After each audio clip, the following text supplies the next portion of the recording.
Galera, nós estamos aqui na Faculdade Cenecista de Rio Bonito. Meu amigo, meu parceiro, meu vizinho, Léo Peclat, né? Foi o palestrante hoje aqui, quando o tema foi dependência, né? E tratamos aqui de dependência química e tal. E, Léo, eu achei muito bacana essa semana acadêmica, né? Que é voltada para jovens, voltada para adultos, mas sobretudo um público muito jovem que nós vimos aqui, que é exatamente a galera que é muito perseguida e visada pela questão das drogas, né? Como é que você vê essa leitura dessa discussão no ambiente acadêmico, né? Onde o debate, as argumentações são diferentes daquele senso comum? Como é que você vê essa proposta da Faculdade Cenecista de Rio Bonito trazendo essa discussão para esse nível acadêmico, né, e tal? Eu queria que você falasse um pouquinho sobre isso. Como é que você vê isso?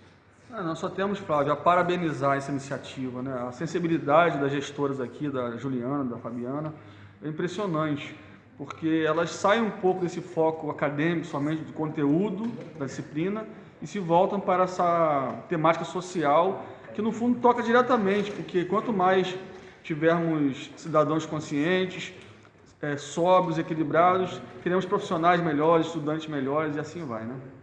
Bom, eu fiz aqui uma pergunta, Léo. Eu queria, nessa reportagem aqui com você, abordar esse tema, né?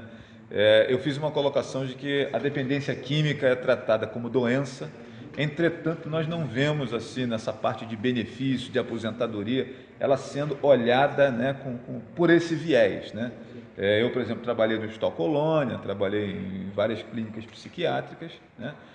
Você percebe que tem pessoas lá com diagnósticos muitos, né, de esquizofrenia, né, essa coisa toda, de doenças de fundo neurológico, psiquiátricos.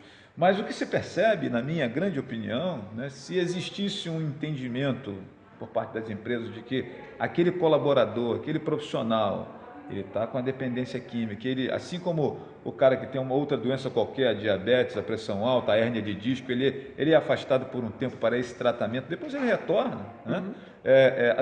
A dependência química podia ser da mesma maneira. Você deu uma explicação e eu queria travar esse papo aqui com você. Como é que você vê isso, né? E você até disse que tem alguma coisa nessa direção, mas eu, por exemplo, não conheço muito, não lembro de ver isso. Como é que é isso? Até a título de informação para as pessoas que estão nos acompanhando aqui. Como é que funciona? Você percebe essa lógica também, né? Para mim, existe uma dificuldade, porque até o cara, a família aceitar que ele é dependente químico, a própria pessoa assumir essa dependência e tal, às vezes o problema já chegou, a doença já chegou a um nível tão alto, né? O comprometimento da pessoa é tão grande que outras doenças acabam se manifestando e aí ele chega a um nível de deficiência psiquiátrica que acaba o cara sendo rotulado mesmo como uma situação mais grave. Como é que você vê isso, Léo? E, Flávio, acho que como foi dito aqui, né, diversas vezes, vai do perfil de cada gestor, de cada chefe, de cada empresário. Pela minha pequena prática aqui na cidade, pelo menos, eu percebo que há algum movimento em direção a isso. Alguns gestores estão um pouco mais sensibilizados, porque talvez a atitude de muitos é o quê? O cara está ali, vamos demitir. Até porque hoje você tem uma fila de currículos imenso, né? Se rapidamente troca as pessoas como se fossem números, como se fossem folhas de ponto. Então a grande questão acho que é essa. Quando o gestor passa a ver, além do funcionário, um ser humano, uma pessoa, que ele pode ser amigo e ajudar, é possível.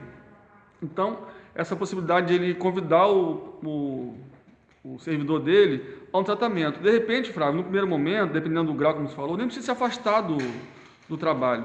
Se ele se comprometer, por exemplo, uma vez por semana eu vou te liberar aqui para você ir fazer uma terapia, né? Você procurar um médico, não sei o quê. De repente tem uma solução.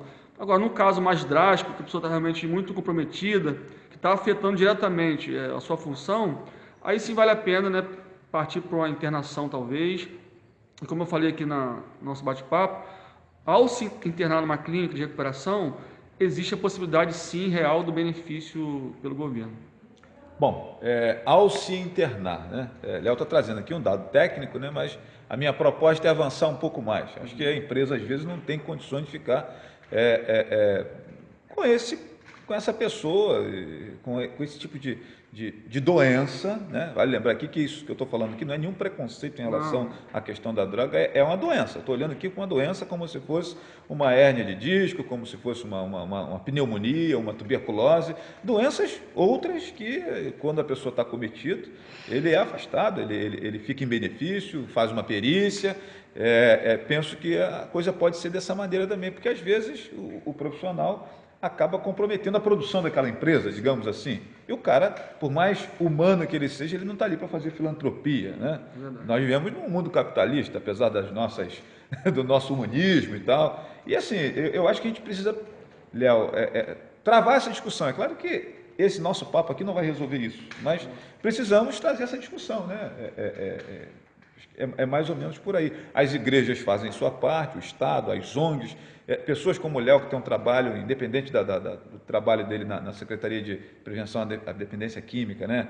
Conselho, que ele faz parte aqui na cidade, um trabalho brilhante. Além disso, o Estado, as ONGs e tal, mas eu acho que o Estado ele pode trabalhar também nessa lógica da previdência social, digamos assim, né? Com esse olhar. Como é que você vê isso, Léo? Dá para se aprofundar nesse assunto? Olha, Flávio, é complicado, né? Ainda mais a crise que a gente passa, estão tendo tantas reformas na Previdência, né? Querendo afunilar mais ainda, talvez vai sobrar um espacinho para dependente químico. Não sei, sinceramente não sei. Mas eu concordo com você, sim.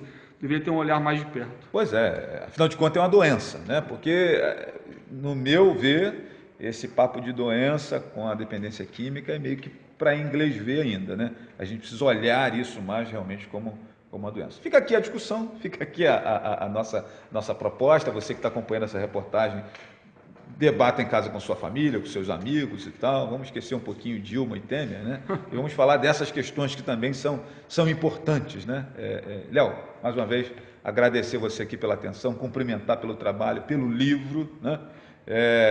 E eu estou vendo muita gente falando do seu livro e tal. Meus cumprimentos e sucesso, meu irmão. Obrigado, Flávio. Se despede da galera aí. Então é um prazer sempre falar com vocês, porque eu creio que o meio de comunicação social é uma ferramenta muito boa, né? Para a gente quebrar ignorâncias nossas, tirar escamas dos olhos. Então sempre quando eu posso, né? E também parabenizo você, Flávio, pelo seu trabalho também de comunicação, porque quem se informa sempre sai lucrando. Um abraço. Valeu. Esse é nosso amigo Leonardo Peclat, né? Que está me devendo uma visita lá no programa Flávio Azevedo, né, por causa da agenda dele, né? Pessoal, gente importante é outra coisa. Mas a gente vai pegando ele assim nos eventos e reproduz lá no programa a reportagem. Obrigado, Léo. Sucesso, meu irmão, e seus projetos aí.